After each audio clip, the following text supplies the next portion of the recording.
Greetings from VSU Villaba Agronomy students. Welcome to I know for sure na bitin mo sa akong video last time pagari na mo sa Bali Fields. So this is mao na akong gingon nga Bali Fields. Muramog na sa Bali, Indonesia, but we are actually sa Barangay Montebello, Cananga, Leyte, Philippines. Let's go! Maayong adlaw mga kabisaya, Zara Features here. Welcome to Jeff Spa.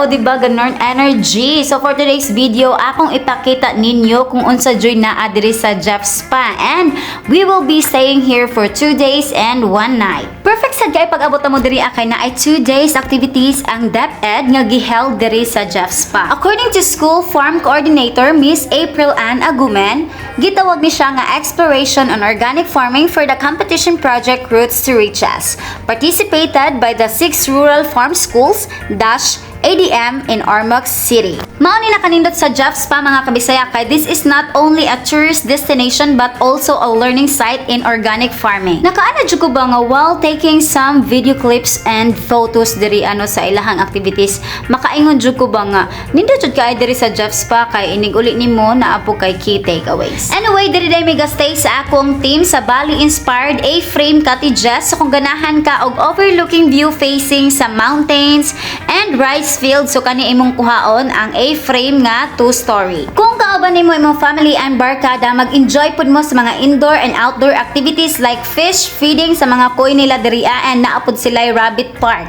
And of course, dili mawala ang mud volleyball, and soon available na pod ang mountain bikes, dart games, archery, and more. Syempre sa mga ganahan mapabugno sa ilang kalawasan og mga utok. O diba, naadyo tay swimming pool diri nga spring water, ganon. Syempre dili po mawala ang karaoke is live sa mga person na gusto kaayo og kanta-kanta. Bahalag ang kanta dili gusto nato. Ayay. Wow. Kay gabi naman jud kaayo mga kabisaya usa ko matulog no. So nagsuroy-suroy sa ta diring dapita sa campsite. So nindot kay siya kay spacious, and then diri pud ninyo ma-witness ang sunrise. So diba perfect kay tanan. Og ako pud ay ipakita ang among gistayhan diri akong gabi siya. So nindot kay tanan no kay ang lights ba very demure, very cutie. Perfect, nakaka-in love. So ugma na pod good night para sa atong second day. It's another day mga kabisaya, productive na dayon atong mga morning kay kauban nato ang mga bata nga nag-activity na dayon sila og tree cleaning and tree growing. So nindot sad kaayo diri sa Jeff Spa mga kabisaya no kay dili lang sila nag-encourage og kutob lang sa tree planting. They are also advocating a tree growing rainforestation activity. So they make sure nga kanang kahoy is mabuhi jud siya kay di ba na ako sad mismo naka-try pud ko sa mga tree planting activity before nga inigkahuman og tree planting wala na biyaan na dayon wa gay takay ba kumabuhi ba jud siya. Pagkahapon niya na pud tay another bisita nga nang abot gikan sa VSU Villaba na mga agronomy students. So mo to inyo nakitaan katong intro na mo ganina no naa sila greeting sa Jeff Spa. So diri ang ilang gibuhat is quick tour lang siya sa farm para naa sila reference. And then of course dili makumpleto ang atong video no kung dili nato mahinabi ang founder diri sa Jeff Spa. So karon atong hinabion si Sir Jun Kabahin sa Jeff Spa. Okay mga kabisaya, atong kauban karon si Sir Oligario Paredes. Junior? Oo, di ba? So si Sir Oligario siya jud ang founder diri sa Jeff Spa. So karon natay sets of question fast talk mo, murag boy abunda. Fast talk about sa Jeff Spa para natay concrete idea. Kay before nagkuan ko niya wala pa man tay mic, o di ba gamahanan kitong mic karon. Okay sir, mayong hapon sir. Mayong hapon sir. Kumusta inyo pagkatawag dire? Salamat Okay. pag-dire. Okay na sir kaayo, tapos karon sir nagkuan man ko kanang na ako'y gi-prepare nga questions sa imo ha para pod sa ato ang mga viewers para napod sila idea diri about sa Jeff Spa. So pwede nimo makuan kung unsa jud ang brief history sa Jeff Spa. And then follow-up question na dayon ang kuan unsay ika-offer ni Jeff Spa para sa ato ang mga tourist diri ang among bisita. Murag taas-taas gid nga tubag kay history man. Brief lang sir, brief. Pero ako na lagi i-shortcut na lang nako no. Namugna ang Jeff Spa mga 1990s pa siya. Murag ko man dyan minatawaan na sir. Ako lolo mo ay nagkapalitan ning yuta pero kani nga mga area nga among i-develop o gisugdan nabakante ni siya for 50 years kay wa man ni atiman ni lolo. So kini nga part dinhi puros ni mga lasang, mga sagbot ray naa dinhi, no? Katong dito nga part sa swimming pool. Rice field ra gyud ang kang lolo area diri gidevelop og katong coconut o uban nga fruit trees. So wa man koy lingaw nga iya ko dalhon nga ri iya man koy bilid, so nga ako gibuhat naghimo ko gamay nga fish pond nga gibuhian nako og goldfish nya nikalit man og panganak midaghan man, so murag na intriga ko ug naganahan ko hantod naghimo kog daghan nga fish pond ganam-anam lang hinahinay. So naka-eskwela kog biska mga 1995 ko ni graduate no og biska college. O nya sige kog eskwela biska kada Sabado ug Domingo ug holiday na ako dire. Kanang more on hands-on kay gi-intrigar naman ni lolo ang uban nga mga trabaho murag ako na ga-manage sa iyang rice area. So while nagsige kog suroy nagsige pug kog develop nga ri. So nag-start ra jud katong sa koy ra jud sir no. Koy nya lingaw-lingaw nya ayon man ko mag-in-standby na mo nang mag hands-on ma ako may mangunay kubkob no. Imo anang mga fish pond hangtod nga dakog impluwensya to ako lolo. Kay sayo pas buntag pukawon ako magbaktas ra gikan sa highway pasido nga sa farm nya siya ray mo ngadto sa rice field may iya ko ibilin mo to magsige kog trabaho hangtod nga naay nangahimo na ko nya naka-graduate ko og biska napun-an ang knowledge no sa agriculture. So takog tabang ang pag-eskwela og agriculture din. Gidevelop na kog tiwas, the same time wa may kwarta, trabaho ko sa gobyerno hantod na nakagain og daghan nga mga ideas ug mga technologies maotong napun-an nahimo na og kanang mga bag-ong technologies. Nakatrabaho ko og LGU technician sa rice, then na-discover na ko ang katong problema sa farmers, sa rice farmers nato parte sa kohol. Motong ako gi-studyuhan nahimo natong technology ang Redoco, ang rice da kohol. Moto usa sa technology nga ilagi gi-award ang JEPSPA, no? National award. Kay gi-utilize ang piste into more na siya kanang gamitan na siya di na siya piste ba. So unya nakatabang sa environment. So hangtod nga ni-receive og daghan nga recognition ang JEPSPA tungod sa mga technologies nga amo gi-introduce. By 2016 na kitaan sa ETI, Department of Agriculture, unya ila gihimo nga learning site. So moto nga mga technology ang organic farming, ang rice duck kohol ug ang katong vegetable gardening. Kay mo tay amo gi-sige og trabaho. So karon sir dili na lang siya kay puro lang kanang kuano dili lang siya puro vacation but naapod siya farming and learnings. Yeah, sa start gyud ang murag na-guide ko sa kanang pagtabang sa mga uban farmers nga minus kayo sila og mga ideas pag-develop sila farm mo nang di kayo productive ang ila pag-farming. So advantage siguro sa ako kay expose ko sa gawas, nakasuri mig daghan tungod sa pagka-learning site sa ETI, na-expose may og daghan nga mga farms nga mga advanced farms sa tibok Pilipinas ila mig ipasuroy o nya matod ako kayo nga tabang tungod kay makakuha tag daghan nga ideas, no? So sa katong mga ideas ako butang dere, gi-develop og ginahinay hangtod nga nisulod ang TESDA na himo ang farm school. So dito naka-gain mig daghan nga promising business, no? Tungod kay maayo pud ang sistema sa TESDA gawas nga nakatabang ta sa mga farmers pag-train nila nya nahimo silang mga in situ. So naka-earn pud ang school.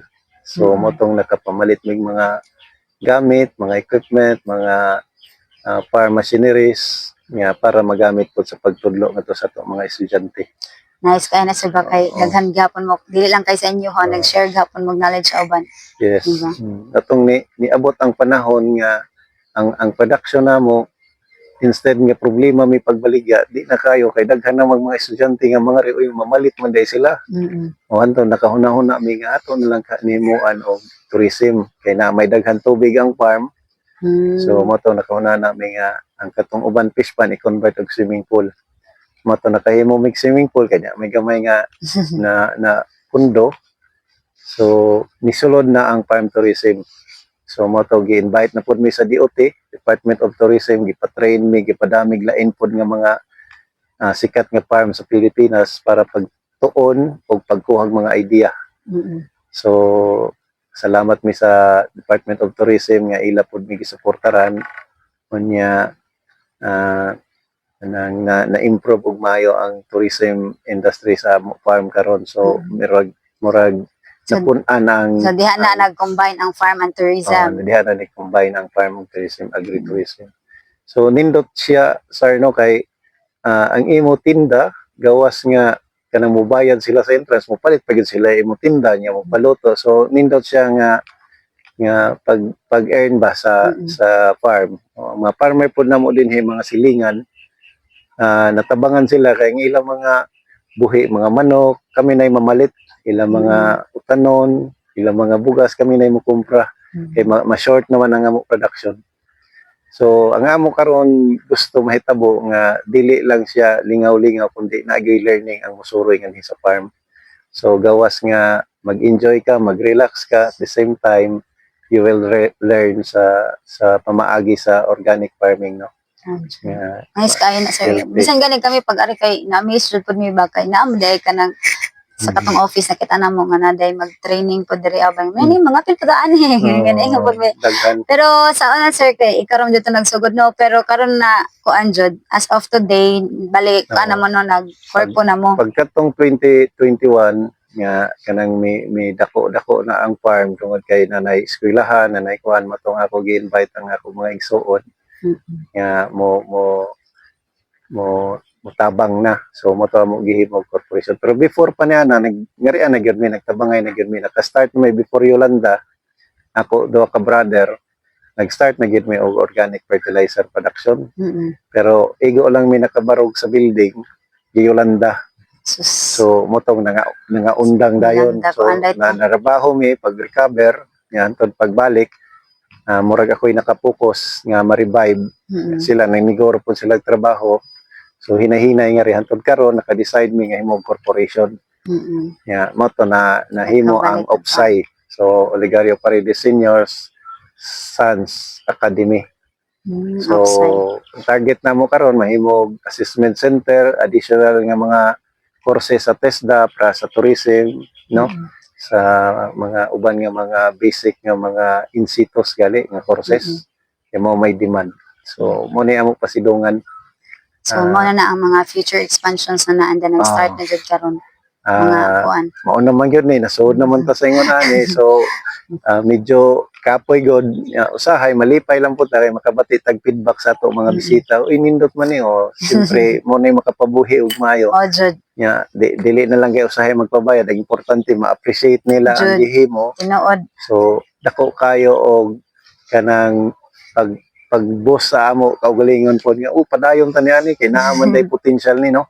So karon kaluoy sa Dios religious man gid ta mo lola amo mga ginikanan mo nang naa mi chapel din na gyud may schedule nga monthly nga misa nga sa pamilya nga misa nga invite na mo ang mga trabante o ang mga silingan para mo simba. Importante man ang Ginoo nato, no. Kay siya may nagmugna sa tanan niya. Siya po ato kanang daganan kung di na makaya sa atong mga kasakit. For better and for worse. So may ni sar no amo nakita karon sumasa imo nakita di ba daghan kayo ganina niabot ang taga Isabel taga Bilyaba di isyo kay gusto na pud sila mo partner para sa ilang mga UGT. So nag-tour lang sila ganina. Nakita to sila niya murag finalize mi og pila ka years ang contract muwa. So nindot willing pud mi mo dawat og mga UGT kay gawas nga nakatudlo mi nila natabangan pud ang farm pag limpyo nga di kaya ta madag-agasto sa labor. So mutual ang pagtinabangay. Oo. Ihatag mig ideas, sila po nakakuha po mga Naka-receive ideas, sila. na-receive sila na niya at the same time nakatabang po sila og limpyo sa farm. O karon natay tulo ka interns sa programa sa youth internship program sa organic agriculture kaning sa DA. So 9 months na sila nga rin stay para pagtuon. So, kuan dyan sila sir, mahasasan dyan na sila pamaayo ba kay Oh, bali tinuod. 9 months good. Oo. So, una ako ika-istorya nga mubisita sila sa Jeff Spa, dili ra sila ma-enjoy, dili ra sila kanang malingaw kundi maka-learn sila og daghan about organic farming. Yeah, natural so farming. thank you kaayo sir Jun. Oo. Mag-Sir Jun kay dali ra kay litukon. Thank you kay sa imong time Sir Jun. I know busy kay ka karon na kuan jud since gahapon pa, so that is why ningkawat jud ko gamay na kuan oras nimo. Thank you so much, and then for the rest of the question about rates, ilang sir na lang pagkuuban. Sila na lang. Okay, thank you so much Sir Jun. Sige, salamat pa.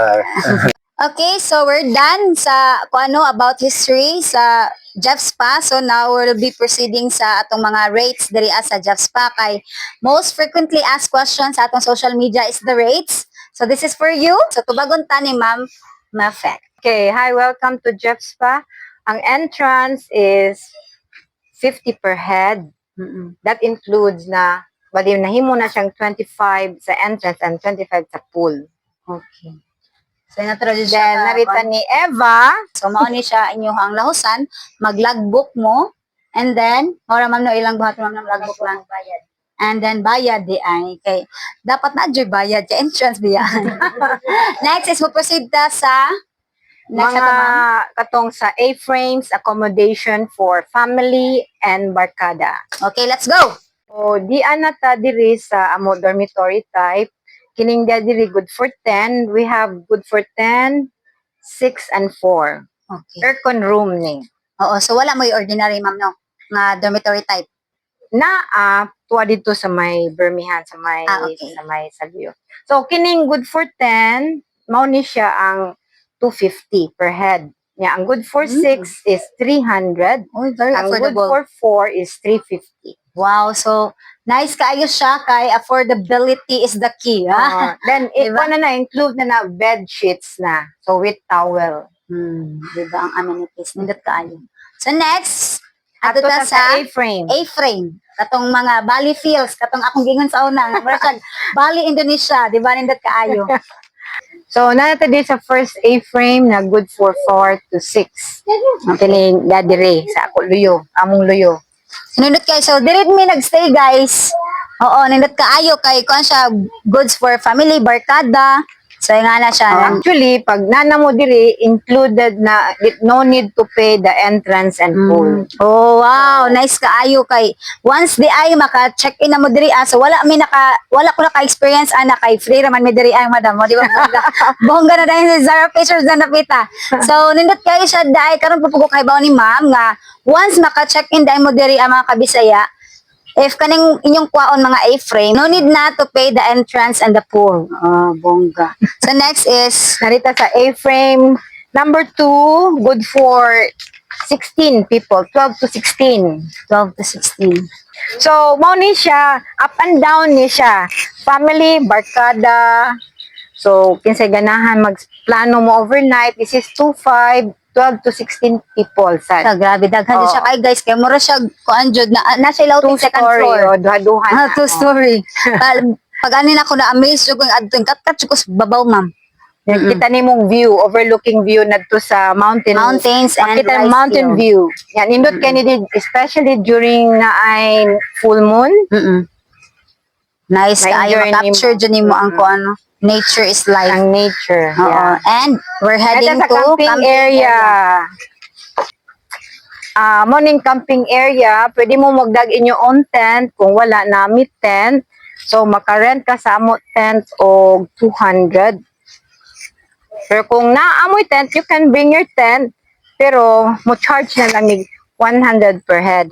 And then, dami ka ng A-frame na murag tent look. So, mo ni siya. Kini siya ning native tent na to, na A-frame. This is 500, good for 5 people. So, kung mo rent mo ani, wala sa gapon mo entrance and pool. Pero kung mo exist sila sa Exist. 5, 100 per head. okay. Ma-additional lang sila. Mm. Next is adto ta sa pinaka kuan ma'am no sa Next Dito na to, sa function ko na to. inyong restaurant. Sa restaurant. Okay. So, di ata diri sa amo restaurant. So, manood ta. Para makita ninyo. So nice guys siya kay nature gihapon no kay wood gihapon yung design and then bungga kay siya kanang kuan man ba kay mga gipangkat na siya nga bamboo ba? Actually, ang kinang concept nakuha sa nako ni sa katong imong yun na validity sa dito gyud na nakuha na idea. Oh. So mo ni ang area mga kabisaya. Mo ni ang area nila sa kuan na restaurant and then i-share po ni ma'am as of As of now, kung naami mga kanang from LGU na we host ko I'm going training and seminar. So, ilan ni gamiton as a meeting place. tapos mga event celebration. So, they can use the place, then the pool, then maka-serve me dirig koan sa buffet. Okay, next is madto ta sa Arita sa training center. Actually, naami training center diri. atong function hall. Function hall, oo. We call it a training center. Samtang padulong sa ilahang training center or the function hall mga kabisaya. So nagdab ko diri dapita kay naputol ang amuhang clips. O di ba pag abot na mo didto so ning sulod na dayon may sa makita ninyo nga spacious kaayo ang area and naapod ni sila projector. So ma-utilize ni kung naay mga trainings and seminars. So as to the rates, pwede ra mo contact nila directly sa ilahang Facebook page at Jeff Spa or sa ilahang contact number. Og diri na lang kutob mga kabisaya at angin ninyo ang by episode nga uploading ani nga mga video. So naatay mga separate uploading ani. And before ko mag-end, I would like to thank Jeff Spa for having me for this 2 days activity. And I hope you enjoyed the rest of the video. Uy, bawal makabulok-bulok diri guys. Matay sa ka mag-ride. Nagpressure ako. Sa ko patraya na nito kay murag hadlok ka na. Diretso lang.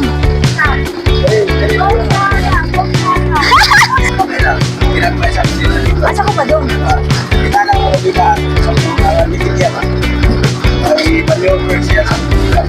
Asa ko pa doon? Accelerator